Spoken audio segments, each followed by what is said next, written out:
Um dos livros, eu li todos os seus livros e gosto de todos eles, mas esse especialmente, o Richthofen, O Assassinato dos Pais de Suzanne, ele é sedutor, você dá detalhes aqui maravilhosos. Esse livro, ele é um livro que conta rigorosamente a história, há uma parte de ficção. Você investigou esse caso? Conta um pouquinho pra gente. Esse crime é de 2006, eu entrei 2006, 2005. 2000, agora eu não me lembro bem. Eu tinha acabado de entrar na Polícia Civil, mas eu ingressei em alguns DINTERs do interior. Então, ele foi em São Paulo, né?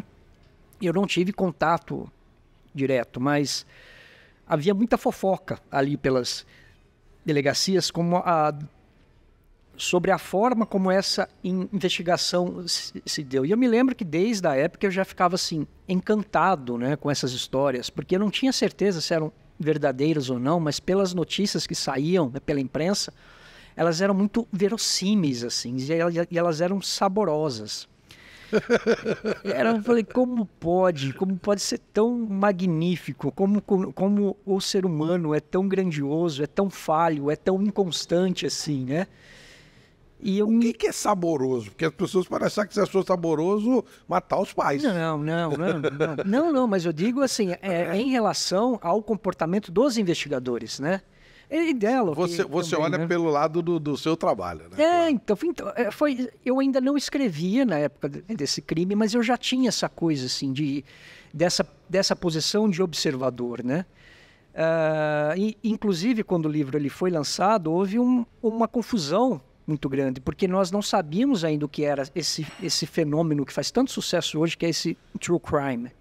Tudo que as empresas de streamings, as empresas que fazem audiovisual querem é true crime, é série, é filme. Muito raro você encontrar alguma obra audiovisual que não tenha um crime ali vinculado e que esse crime seja alguma coisa verdadeira, não um crime que ocorreu. E eu me lembro até... Você foi um dos precursores disso, né?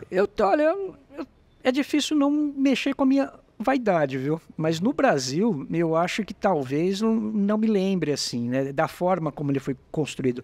Eu não sei se o público sabe disso, mas, na verdade, esse livro não é um livro jornalístico, não é um livro que se compromete a ser uma obra de investigação. Sempre falei, olha, ele é, antes de tudo, uma obra de entretenimento.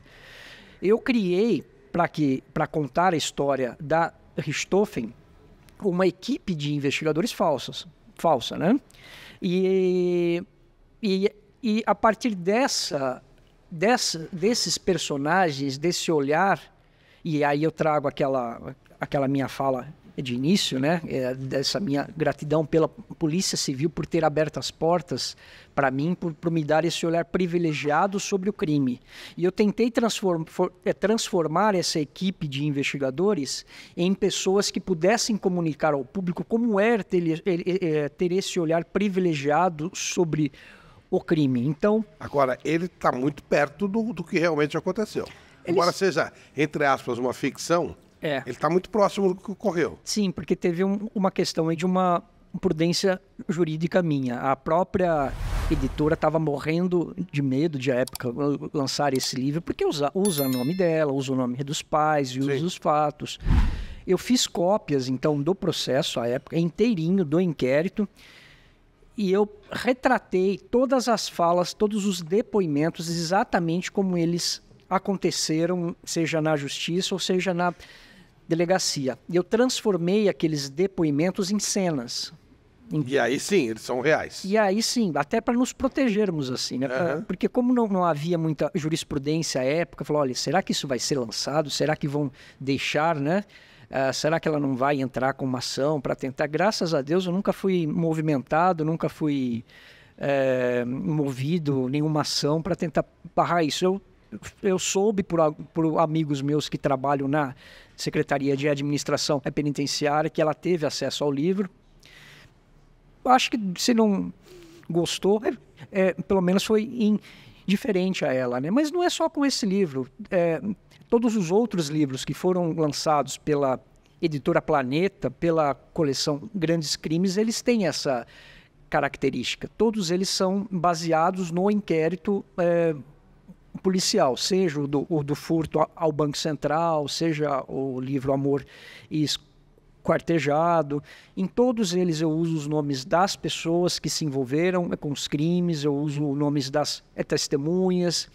Às vezes eu acho que um depoimento ele é legal, mas ele não seria muito reproduzível. Então eu uno 2, 3 pessoas que relataram a mesma coisa em um único personagem. E aí tento adaptar isso de uma forma mais agradável ao leitor. Porque existe uma coisa no processo, é que nós somos obrigados a nos satisfazer com a sentença. Né? Nós somos obrigados a nos satisfazer com aquela história que o judiciário nos mostra como sendo a história definitiva do crime. Fala, olha, o crime realmente foi assim. Mas quem observa isso mais próximo nota, fala, olha, existem alguns lapsos ali, existem alguns buracos fáticos que não coincide com a decisão do juiz. É claro que o juiz tem uma autorização legal para ele mesmo, de acordo com a sua convicção, preencher esses lapsos com aquilo que ele acha que é o certo.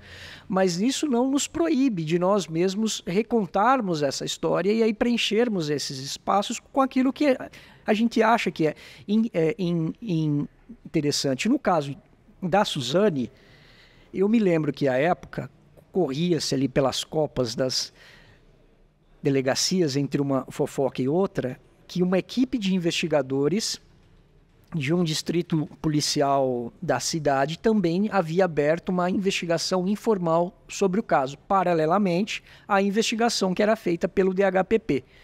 Quem conhece a Polícia Civil com uma intimidade sabe que o DHPP é um grupo de elite, né? E as delegacias e os distritos das cidades normalmente são a parte mais preterida da Polícia Civil. Normalmente os prédios são os mais abandonados e essas equipes têm uma estrutura mais inferior.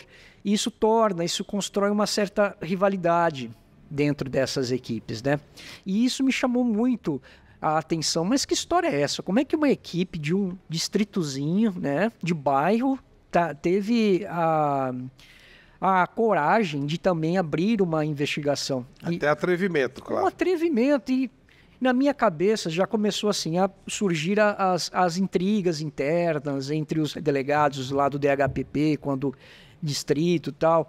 E da imprensa saiu, então, assim, algumas notícias, algumas coisas muito breves, falando, olha, realmente, alguns investigadores de tal distrito foram os responsáveis por encontrar tais pessoas. E essas testemunhas foram fundamentais para solucionar a investigação.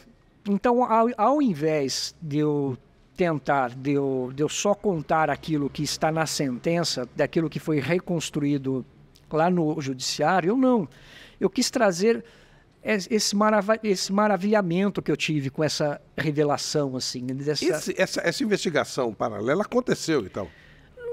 Assim, se você chamar um ato de investigação, aquele procedimento onde você angaria elementos para ajudar no esclarecimento do crime, ela existiu sim.